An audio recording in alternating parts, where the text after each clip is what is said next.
10 सितंबर को प्रियंका गांधी टोंक में एक सभा करेंगी। बड़ी खबर से शुरुआत करते हैं। टोंक के निवाई में 10 सितंबर को प्रियंका गांधी की चुनावी सभा होगी और इस सभा को लेकर प्रदेश कांग्रेस ने कमान को संभाल लिया है, यानी तैयारियां जो होंगी उसकी कमान संभाल ली है प्रदेश कांग्रेस ने और बाकायदा पूरी तैयारी करने के लिए कांग्रेस जुट गई है। थोड़ी देर बाद मुख्यमंत्री अशोक गहलोत सभा स्थल का निरीक्षण करेंगे, मतलब जहां सभा होनी है उस सभा स्थल की तैयारियों का जायजा लेंगे। सीएम के दौरे से पहले कांग्रेस नेताओं का वहां जमावड़ा लगा हुआ है और प्रियंका के दौरे से जयपुर टोंक की सीटों पर कांग्रेस के लिए असर पड़ेगा, ऐसा माना जा रहा है।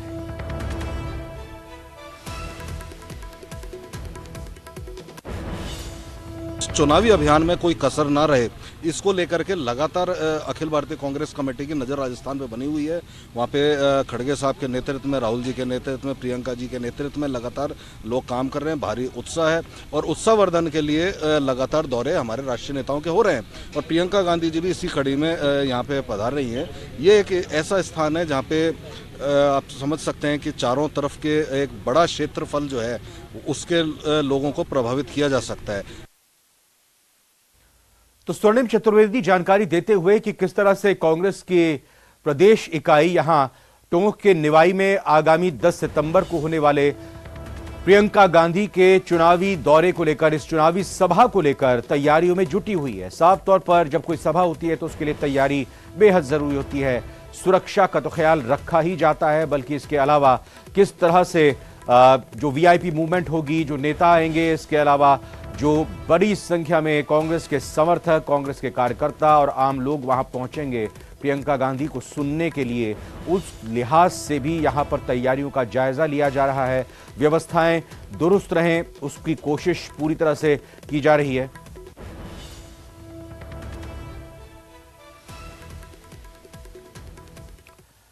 अलवर से बड़ी खबर लेते हैं। यहां पर बीजेपी एमएलए का सिलीसेड़ झील में धरना देखने को मिल रहा है। विधायक संजय शर्मा का सिलीसेड़ झील में धरना दिया जा रहा है।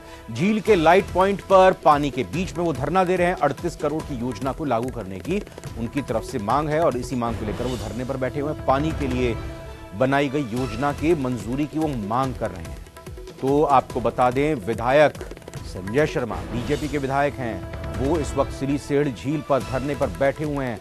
अलवर की यह खबर आपको बता रहे हैं, जहां पर विधायक बीजेपी के संजय शर्मा का सिलीसेड़ झील पर धरना दिया जा रहा है। उनकी तरफ से झील के लाइट पॉइंट पर पानी के बीच में वो अनोखे तरीके से धरना दे रहे हैं।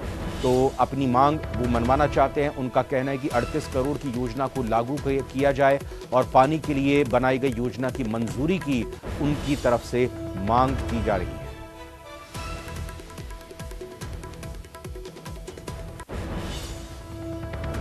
अलवर शहर में पानी की व्यवस्था बिल्कुल गड़बड़ाई हुई है। बोरिंग्स देने के बाद भी ना तो उन पर बिजली के कनेक्शन किए जा रहे हैं।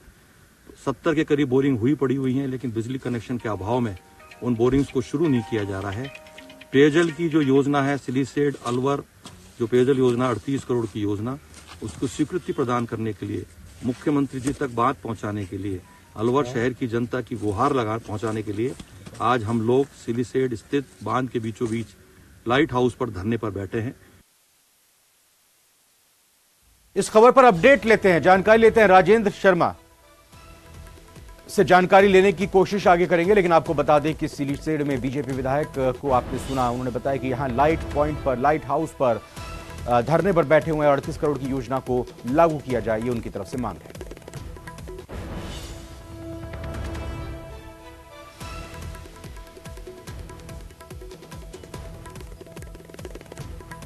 तो बीजेपी एमएलए सिलीसेड़ झील पर अलवर में धरने पर बैठे हैं।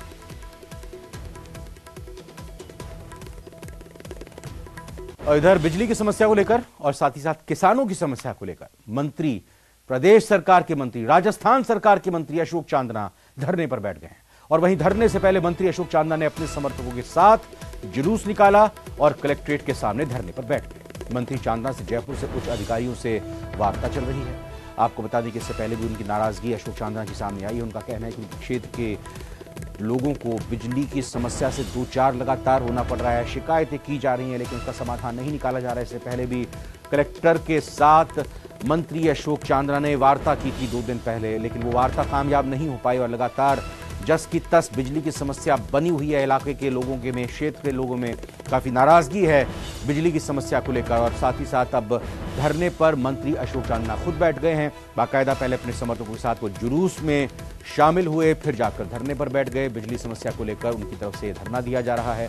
कलेक्ट्रेट के ठीक सामने मंत्री अशोक चांदना धरने पर बैठे हैं। धरना जारी है और मांग पूरी ना होने तक धरना जारी रखने की, यानी धरना जारी रहेगा, इसको लेकर चेतावनी भी दी गई है।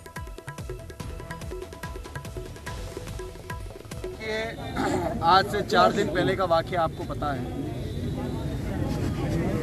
ये बात यहाँ तक इसलिए आई क्योंकि हमारे बिजली विभाग के अधिकारियों ने किसानों को परेशान करके रख दिया मिसमैनेजमेंट की वजह से।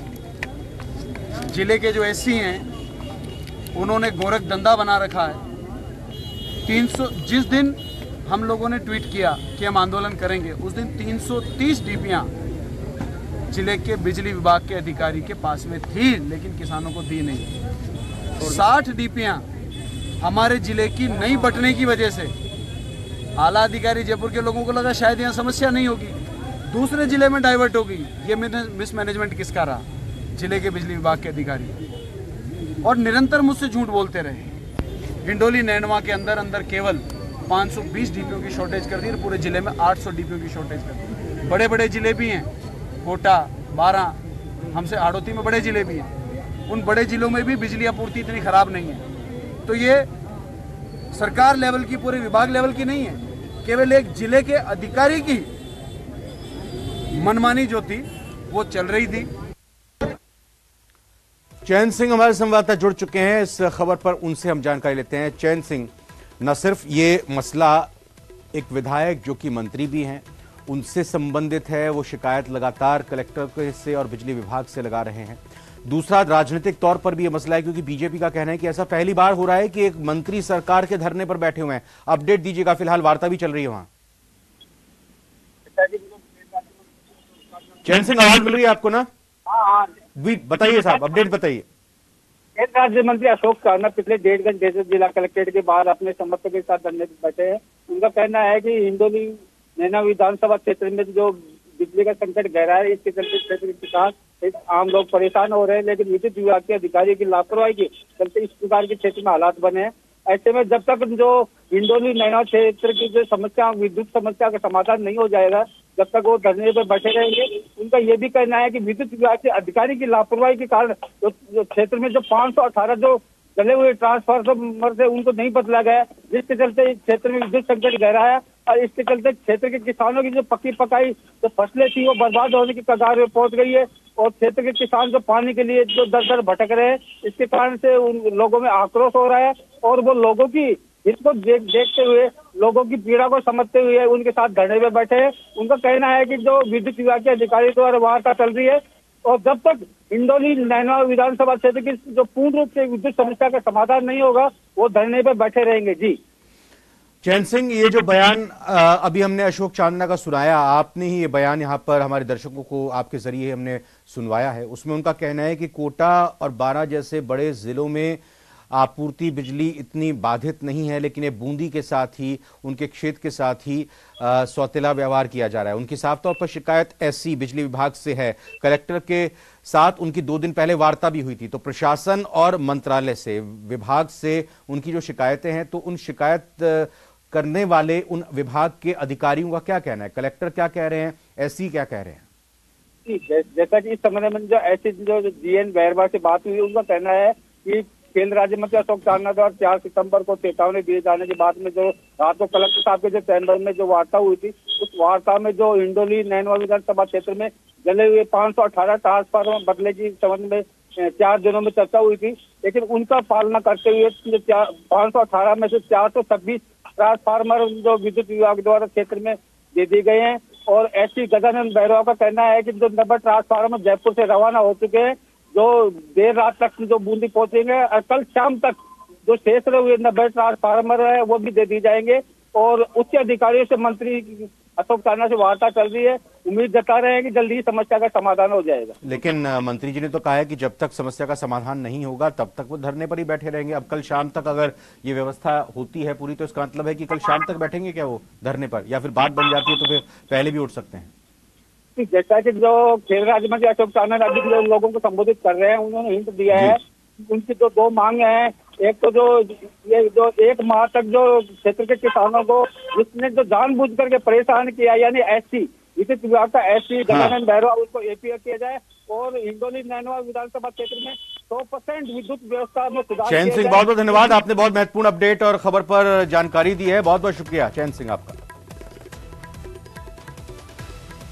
और जिस तरह से बूंदी जिले के हिंडोली नैनवा में ये बिजली संकट गहरा रहा है, उसके चलते खेल राज्य मंत्री अशोक चांदना विरोध में धरने पर बैठे हैं, जिसके बाद बीजेपी ने कांग्रेस सरकार पर निशाना साधा है। बीजेपी प्रवक्ता लक्ष्मीकांत भारद्वाज ने कहा कि अपनी ही सरकार के खिलाफ मंत्री धरने पर बैठ गए हैं। राजस्थान के इतिहास में ऐसी ये पहली घटना है।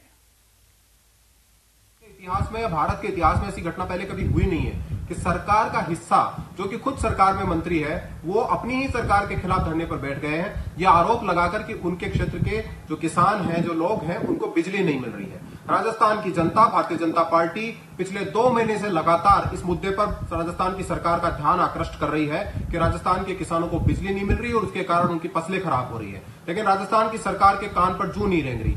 आज उनकी सरकार का एक मंत्री सरकार के खिलाफ ही धरने पर बैठ गया है।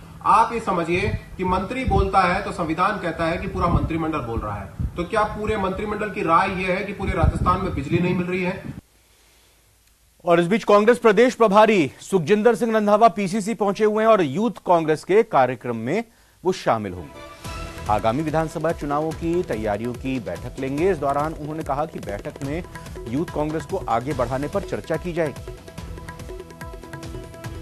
सुखजिंदर सिंह रंधावा, जो कि कांग्रेस के राजस्थान प्रदेश प्रभारी हैं, वो पीसीसी पहुंचे हुए हैं इस वक्त। इस दौरान वो न सिर्फ यूथ कांग्रेस के कार्यक्रम में शिरकत करेंगे, बल्कि आगामी विधानसभा चुनावों की तैयारियों की बैठक भी लेंगे। और इस दौरान उन्होंने ये भी कहा कि बैठक में जो यूथ कांग्रेस के साथ बैठक होनी है, उस बैठक में यूथ कांग्रेस को आगे बढ़ाने पर चर्चा। यूथ कांग्रेस की मीटिंग सभी जो स्टेट लेवल के ऑफिस बेरर हैं, डिस्ट्रिक्ट लेवल के ऑफिस बेरर हैं, उनकी मीटिंग और जितने पदाधिकारी हैं टोटल उन्होंने इसमें पार्टिसिपेट किया है और अलग अलग विषयों पर बात की गई। कांग्रेस को कैसे मजबूत करना है, यूथ कांग्रेस को कैसे आगे लेकर जाना है, इलेक्शन में कैसे प्रचार प्रसार क्या करना है, उनके ऊपर बहुत खुलकर चर्चा हुई है।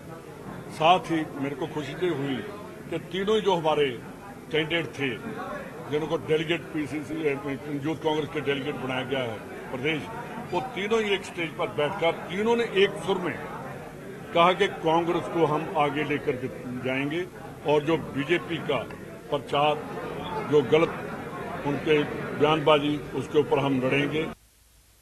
जोधपुर में छात्र हुंकार रैली में नागौर सांसद हनुमान बेनीवाल शामिल हुए और रैली को उन्होंने संबोधित किया। इस हुंकार रैली के माध्यम से छात्र संघ चुनाव कराने की मांग की जा रही है और इसी को लेकर 14 सितंबर को जयपुर में एक विशाल जनसभा भी होगी।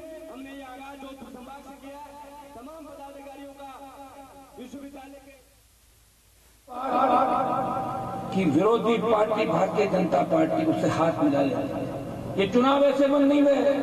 इस चुनाव की पूरी कहानी जो गहलोत और बीजेपी के बीच कड़ी का काम करता है राजस्थान सरकार के एक मंत्री, जिसमें भ्रष्टाचार के आरोप लगे, इसके बेटे पे आरोप लगे, जो कांग्रेस की सरकार का भी खास है और भारतीय जनता पार्टी के नेता बूथ बैठे। आप याद करो, तो उस मंत्री पर आरोप लगे, उसके बेटे पर आरोप लगे, तो भारतीय जनता पार्टी के नेताओं ने एक शब्द राजस्थान विधानसभा में नहीं बोला था। जब उसके खिलाफ मोर्चा खोलने की बारी आई तो आरएलपी के तीनों विधायक प्रदेश को बचाने के लिए तो भ्रष्ट मंत्री उसके बेटे को गिरफ्तार करने के राजस्थान विधानसभा में बैठे थे, तो सड़क पर आरएलपी पार्टी राय लड़ी थी। भाइयों, जब चुनाव बंद किए, अशोक गहलोत को भी लग रहा था कि चुनाव अगर बंद हो गए तो बीजेपी सड़क पर आ जाएगी। और अब खबर सीकर से, जहां पर बीजेपी प्रदेश अध्यक्ष सीपी जोशी ने प्रदेश में चल रही एम्बुलेंस कर्मचारियों की हड़ताल और कानून व्यवस्था समेत विभिन्न मुद्दों पर सरकार पर निशाना साधा है। सीपी जोशी ने कहा कि प्रदेश में स्वास्थ्य सेवाएं चरमरा चुकी है, लेकिन सरकार को कोई फर्क नहीं पड़ रहा। उन्होंने कहा कि बीजेपी की परिवर्तन यात्रा जन जन की परिवर्तन यात्रा बन चुकी है, सरकार की हमेशा के लिए विदाई हो जाएगी।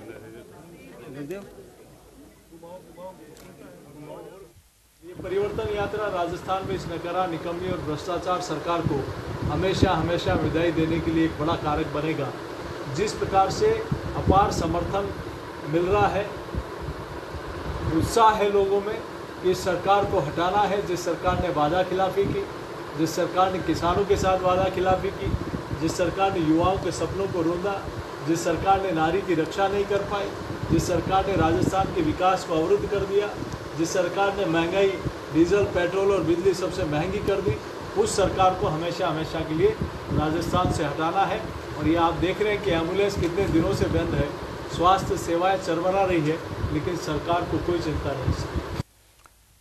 प्रदेश सरकार के चिकित्सा मंत्री प्रसादीलाल मीणा ने दौसा में बीजेपी पर जोरदार हमला बोला है। प्रसादीलाल मीणा ने कहा कि बीजेपी की परिवर्तन यात्रा उनकी अंतिम यात्रा है। उन्होंने कहा कि अगर ईआरसीपी को राष्ट्रीय परियोजना घोषित नहीं किया तो यह बीजेपी की अंतिम यात्रा होगी।